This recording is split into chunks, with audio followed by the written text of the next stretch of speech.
Phone tapping కేసుపై కాసేపట్లో హైకోర్టులో విచారణ జరగనుంది. మధ్యాహ్నం 2:30కు విచారణ చేయనుంది.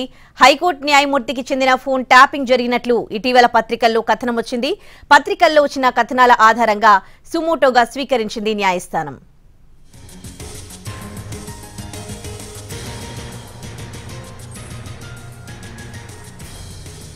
మరి కాసేపట్లో హైకోర్టులో ఫోన్ ట్యాపింగ్ కేసుపై విచారణ జరగనుంది. మధ్యాహ్నం 2:30కు ఈ విచారణ చేయనుంది హైకోర్టు న్యాయమూర్తికి చెందిన ఫోన్ ట్యాపింగ్ జరిగినట్లు ఇటీవల పత్రికల్లో కథనాలు వెలువడ్డాయి.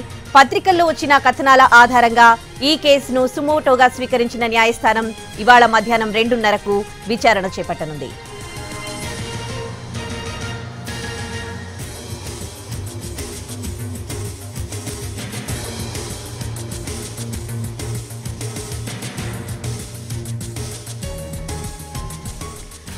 బ్రేకింగ్ న్యూస్ చూస్తున్నాం. ఫోన్ ట్యాపింగ్ కేసుపై మరి కాసేపట్లో హైకోర్టులో విచారణ జరగనుంది.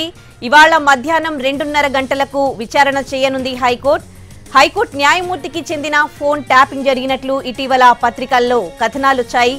ఈ పత్రికల్లో వచ్చిన కథనాల ఆధారంగా సుమోటోగా స్వీకరించిన న్యాయస్థానం ఇవాళ మధ్యాహ్నం 2:30కు ఈ కేసు విచారించనుంది.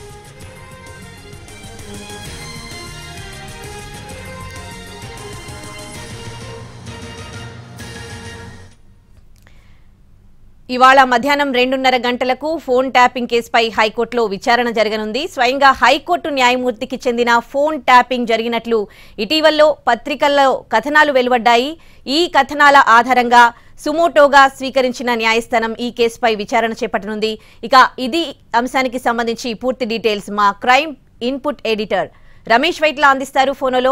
రమేష్, స్వయంగా ఒక హైకోర్టు న్యాయమూర్తి ఫోన్ ట్యాపింగ్ జరిగినట్లు కథనాలు వెలువడ్డాయి. మరి ఈ కేసు విచారణ అనేది ఏ విధంగా ఉండబోతోంది ఇవాళ?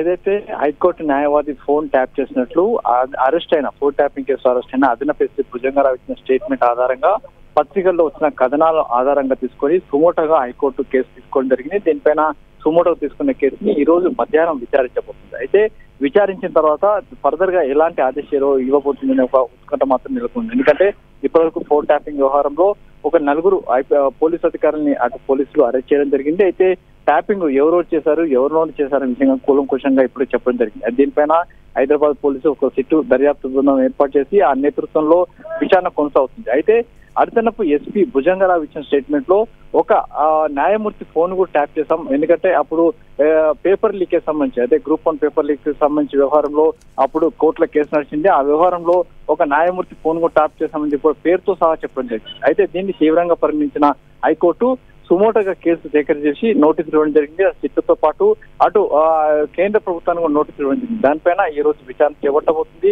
విచారణ చేసిన తర్వాత హైకోర్టు ఎలాంటి ఆదేశాలు ఇవ్వబోతుందనే ఉత్కంఠ మాత్రం నెలకొంది. ఫర్దర్ గా ఒకవేళ ఉన్నత న్యాయస్థానం ఫర్దర్ ఎంక్వైరీకి ఆర్డర్ చేస్తుందా లేకుంటే కేంద్ర నియోజకవర్గాల కేంద్ర విచారణ సంస్థలకు ఇస్తుందా చూడాల్సిన అవసరం కూడా ఉంది. Right, thanks for the updates Ramesh Vaitla.